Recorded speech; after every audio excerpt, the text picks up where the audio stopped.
Dans l'imaginaire collectif, le jeu, c'est un peu l'opposé du travail, non? C'est la récré, c'est ce qui nous distrait de l'apprentissage. Et pourtant, on a mis la main sur une source vraiment passionnante, un ouvrage de recherche qui s'appelle Apprendre avec les Serious Games, et qui pose justement la question inverse. Alors aujourd'hui, on va plonger là-dedans. C'est quoi, au juste, un jeu sérieux? Est-ce que ça marche vraiment? Quels sont les vrais avantages et surtout les pièges à éviter? Bref, notre mission, c'est de démystifier tout ça. Et pour commencer, il faut peut-être dire que le concept, il n'est pas si nouveau. La définition classique, celle de Shen et Michael de 2005, c'est tout jeu dont la finalité première est autre que le simple divertissement. D'accord. Mais en fait, l'idée est beaucoup plus ancienne. Les wargames prussiens du 19e siècle, par exemple, c'était déjà ça. Des jeux pour former les officiers à la stratégie. Ah oui, c'est vrai. Et même les échecs, à l'origine, c'était vu comme un outil pour enseigner l'art de la guerre. On n'y pense pas. Mais moi, ça me fait tout de suite penser au logiciel ludo-éducatif de mon enfance, dans les années 80-90. Je me souviens d'un jeu où il fallait répondre à une question d'histoire pour pouvoir tirer une flèche. J'ai fini par apprendre les réponses par cœur juste pour le mini-jeu sans rien comprendre. Tu mets exactement le doigt sur la distinction fondamentale. Ah oui, oui. Oui. Une analyse de Catherine Kellner explique ça très bien. Ces anciens logiciels, ils fonctionnaient sur un modèle qu'elle appelle extrinsèque. Extrinsèque? C'est-à-dire? C'est-à-dire qu'ils séparent complètement le travail, l'exercice, et la récompense, le petit jeu. C'est un peu le principe du mange tes épinards et tu auras ton dessert. Exactement. Et le problème, c'est que les enfants ne sont pas du tout dupes. Non, ils bâclent les épinards? Ils bâclent l'exercice pour avoir la récompense. Il y a un exemple parfait, c'est le jeu Technocity, sorti en 2006 pour l'orientation scolaire. L'élève jouait à un petit jeu de plateforme et hop, on lui imposait une vidéo sur un métier. Et j'imagine le résultat. Sans appel. Les élèves zappaient la vidéo pour continuer à jouer. L'objectif d'apprentissage était un échec complet. D'accord, on voit le piège. Le défi, c'est de rendre le contenu sérieux, engageant en lui-même. Du coup, c'est quoi l'alternative? L'alternative, c'est l'approche intrinsèque. Là, l'idée, c'est de tout mélanger. Le contenu et le jeu deviennent inséparables? Précisément. Pour gagner, pour avancer, tu n'as pas le choix. Il faut comprendre et maîtriser la partie sérieuse. Prends le jeu Stop Disasters, développé par l'ONU en 2007. Le but, c'est de protéger une population d'une catastrophe naturelle. Comme un tsunami ou un ouragan? Oui. Eh bien, le seul moyen de faire un bon score, ce n'est pas d'être habile. C'est de comprendre où construire les écoles, comment utiliser les systèmes d'alerte, gérer un budget. Donc la réussite dans le jeu est directement liée à l'apprentissage. On ne peut plus tricher. Voilà, on n'apprend plus pour jouer, on apprend en jouant. C'est beaucoup plus clair. Mais alors, quand on regarde l'offre, ça ressemble à une véritable jungle. Comment on fait pour s'y retrouver? C'est vrai, et c'est pour ça qu'un modèle de classification a été proposé, GPS. GPS. Oui, G pour gameplay, P pour permettre de, et S pour secteur. C'est une sorte de carte d'identité du jeu. D'accord, alors allons-y, le gameplay. On distingue surtout deux familles. Le jeu, avec des règles, des objectifs, un gagnant, comme le Monopoly, et le jouet, où c'est de l'exploration libre, sans but final. Le mode bac à sable, comme SimCity. Compris. Et le P permet de. C'est sa fonction. Il y a trois grandes fonctions. Diffuser un message, dispenser un entraînement, ou, et c'est plus récent, favoriser l'échange de données. Et le S pour secteur, j'imagine que c'est le public visé. Défense, éducation. Tout à fait. D'accord. Essayons d'appliquer ça à un exemple un peu surprenant pour voir si j'ai bien tout suivi. Alors, prenons un cas d'école. Le jeu Foldit, de 2008.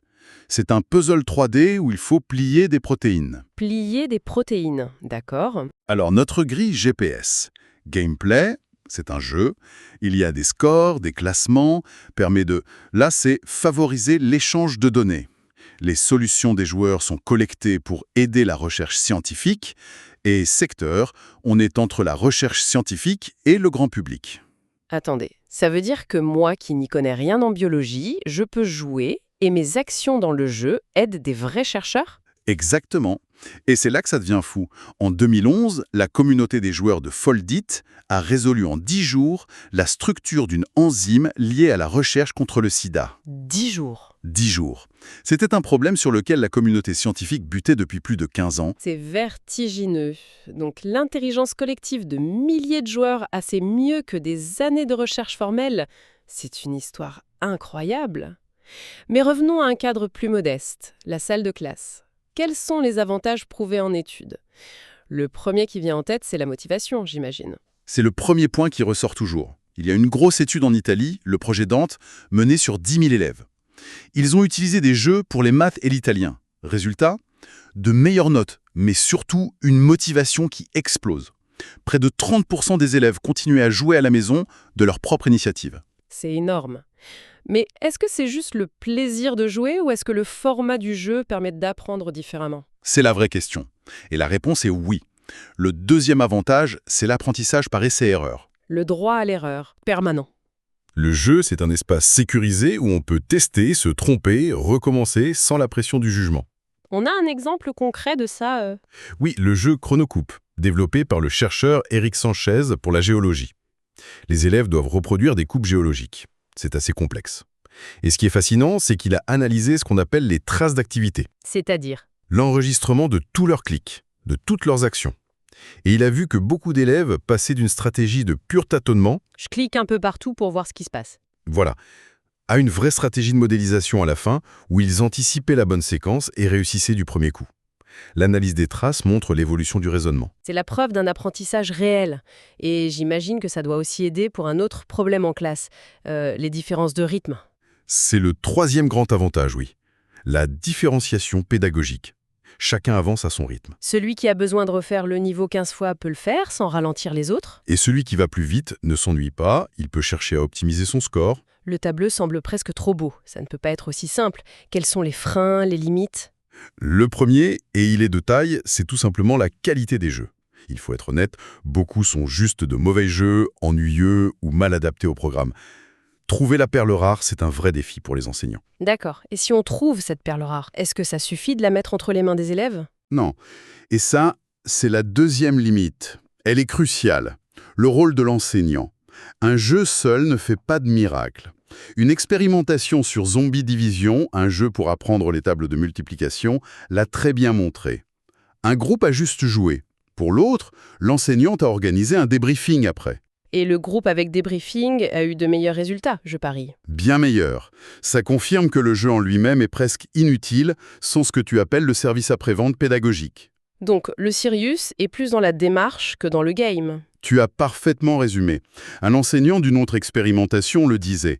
Pour que le jeu soit efficace, il faut qu'il ait un sens pour les élèves. Sinon, ils se contentent de jouer.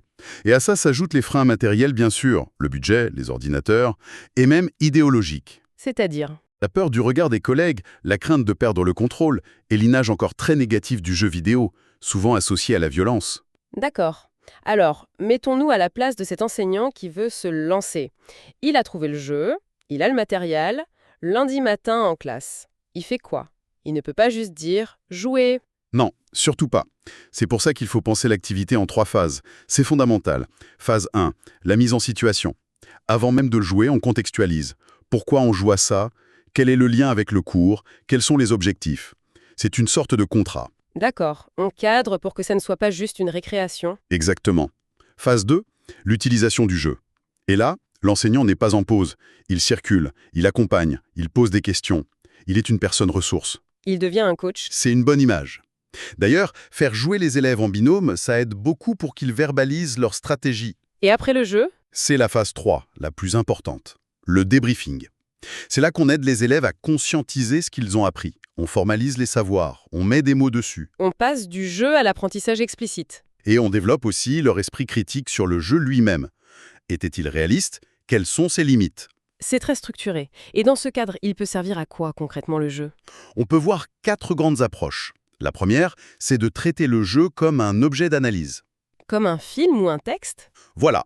Par exemple, des profs utilisent le jeu Skyrim pour étudier la mythologie scandinave, en comparant la représentation dans le jeu avec les textes originaux. C'est un détournement total du jeu en fait. Un pur détournement. C'est ça qui est puissant.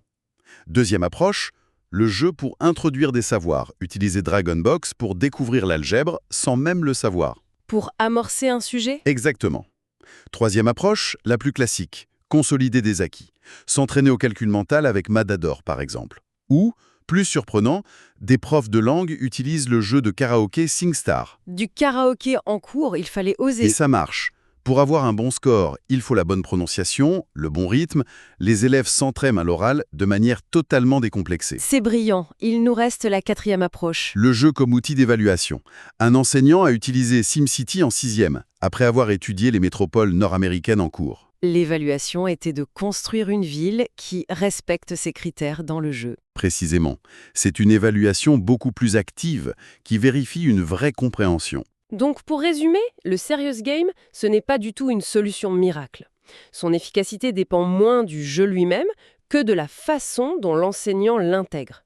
C'est vraiment cette architecture en 3 temps, préparation, accompagnement et surtout débriefing, qui transforme un simple jeu en un outil pédagogique puissant. C'est exactement ça. Tout l'enjeu, c'est de guider les élèves pour passer du plaisir de jouer au plaisir d'avoir compris. L'un ne va pas sans l'autre dans ce contexte. On termine, comme à chaque fois, avec une dernière pensée, une question pour continuer la réflexion. Oui, et ça nous amène à une sorte de paradoxe. Si le jeu, pour être efficace à l'école, doit être si encadré, si scénarisé, si débriefé, est-ce qu'il ne risque pas de perdre son essence, c'est-à-dire la liberté, l'exploration sans but, le simple plaisir de jouer pour jouer?